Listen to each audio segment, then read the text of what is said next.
എനിക്ക് ഇങ്ങനെ വരും. എനിക്ക് ഇന്നത്തെ നമ്മുടെ പ്രോഗ്രാമിന്റെ ഇന്നത്തെയും നമ്മളെല്ലാവരും ഉണ്ടായിരുന്ന ഫീഡ്ബാക്ക് ഒന്ന് പറയുമോ? അല്ലെങ്കിൽ ഇവിടെ ഇരുന്നോ, ഞാൻ ഇവിടെ ഇരുന്നിട്ട് എടുക്കാം. നമ്മുടെ ഇന്നലത്തെ ഫൗണ്ടേഷൻ ഇടുക്കി ജില്ലാ ഭാരവാഹികളാണ്. PN പണിക്കർ ഫൗണ്ടേഷൻ ഇടുക്കി ജില്ലാ കമ്മിറ്റിയും ബോധ്യം പദ്ധതിയുമായി സഹകരിച്ചുകൊണ്ട് ഇടുക്കി ജില്ലയിലെ കൗമാരക്കാരായ കുട്ടികളുടെ ഇടയിൽ ലഹരി ഉപയോഗത്തെ കുറിച്ച് അവരെ ബോധവൽക്കരിക്കുന്ന ഒരു പ്രോഗ്രാം കഴിഞ്ഞ 2 ദിവസങ്ങളിലായി കുമളി വിശ്വനാഥപുരം സ്കൂളിലും അട്ടപ്പളം സെന്റ് തോമസ് സ്കൂളിലും നടക്കുകയുണ്ടായി. 3 സെഷനിലായി നടന്ന ഈ പ്രോഗ്രാം വളരെ ഇൻഫോർമേറ്റീവും വളരെ ഹൃദയസ്പർശിയുമായിരുന്നു. ഇതിനെക്കുറിച്ച് ബാക്കിയുള്ള കാര്യങ്ങൾ സംസാരിക്കാൻ PN പണിക്കർ ഫൗണ്ടേഷന്റെ ജില്ലയിലെ തലമുതിർന്ന ഭാരവാഹിയായ ശ്രീ ജോസ് വഴുതനപ്പള്ളിയെ ക്ഷണിക്കുകയാണ്. PN പണിക്കർ ഫൗണ്ടേഷന്റെ ആഭിമുഖ്യത്തിൽ വിശ്വനാഥപുരത്ത് നടന്ന ക്ലാസ് ഫാദർ മനോജ് നടത്തിയ പ്രസംഗം അവിടുത്തെ വിദ്യാർത്ഥികൾക്കും വിദ്യാർത്ഥിനികൾക്കും അധ്യാപകർക്കും വളരെ മനോഹരമായി ലളിതമായി മനസ്സിലാകത്തക്കവണ്ണം ഒരു ക്ലാസ് എടുത്തപ്പോൾ അവരെ വളരെ ആഹ്ലാദപൂർവ്വം അതിനെ സ്വാഗതം ചെയ്യുകയും ഇതുപോലെയുള്ള ക്ലാസ്സുകൾ ഇനിയും നിങ്ങൾ ഞങ്ങളുടെ സ്കൂളിൽ വന്ന് നടത്തണമെന്നും ഞങ്ങളെ സ്കൂളിലെ തിരഞ്ഞെടുത്തതിൽ പ്രത്യേകം നിങ്ങളെ അഭിനന്ദിക്കുന്നു എന്നുള്ള ഒരു മുഖവരയോടുകൂടിയാണ് അവിടുത്തെ പ്രിൻസിപ്പാൾ ഇതിനെ അഭിസംബോധന ചെയ്തത്. ഈ ക്ലാസ്സിൽ നിന്നും വിദ്യാർത്ഥികൾക്ക് ഒത്തിരി കാര്യങ്ങൾ പഠിക്കുവാനും മനസ്സിലാക്കാനും അവർക്ക് കഴിഞ്ഞു. അതിൻ്റെ പ്രചോദനം PN പണിക്കർ ഫൗണ്ടേഷൻ്റെ നേതൃത്വം നടത്തപ്പെടുന്ന ഈ സാമൂഹ്യ പ്രവർത്തനത്തിലുള്ള അവരുടെ സഹകരണം ഞങ്ങളെ സ്കൂളിനെ തിരഞ്ഞെടുത്തതിലും അഭിനന്ദനാർഹമാണെന്ന് പ്രിൻസിപ്പൽ ഉദ്ബോധിപ്പിച്ചു. അതുപോലെ തന്നെ നമ്മുടെ ടീമിൽ വന്നിരിക്കുന്ന ഫാദർ മനോജും മാഡം കലയുടെ മകൾ അനുഷ്മയും വളരെ ഭംഗിയായി ക്ലാസ് എടുത്തു. അനുഷ്മയെ അനുമോദിക്കുകയും പ്രശംസിക്കുകയും ചെയ്തു.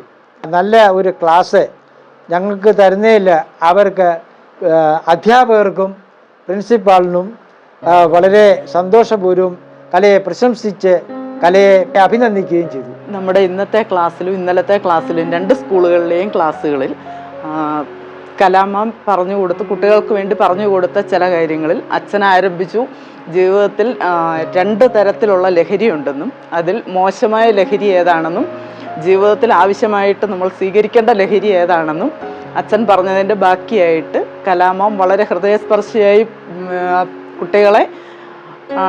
കുട്ടികളുടെ മനസ്സിലേക്ക് ആഴത്തിൽ ഇറങ്ങിച്ചെല്ലത്തക്ക രീതിയിൽ വിശദീകരിച്ചു കൊടുത്ത ചില സംഭവങ്ങളിൽ അതിൽ നിന്ന് നല്ല ലഹരി എങ്ങനെ നമ്മൾ ജീവിതത്തിൽ പ്രാവർത്തികമാക്കി ജീവിതം മുമ്പോട്ട് പോകാം എന്നും ചീത്ത ലഹരി എങ്ങനെ ജീവിതത്തിൽ നിന്ന് ഒഴിവാക്കി നിർത്തിക്കൊണ്ട് ജീവിതത്തെ മുമ്പോട്ട് കൊണ്ടുപോകാം എന്ന കാര്യമാണ് കുട്ടികളിലേക്ക് ആഴത്തിൽ മനസ്സിലാക്കി കൊടുത്തത്.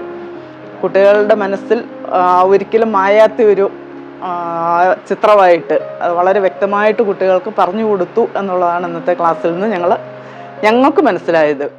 സമൂഹത്തിൽ വർദ്ധിച്ചു വരുന്ന ലഹരിക്ക് അടിമയാകുന്ന വിദ്യാർത്ഥികളോട് പറയുവാനായിട്ട് PN പണിക്കർ ഫൗണ്ടേഷൻ വഴി നമുക്ക് ലഭിച്ച 2 സ്കൂളുകളിൽ പറയാനുണ്ടായ ഒരു സാഹചര്യം നമുക്ക് കിട്ടി.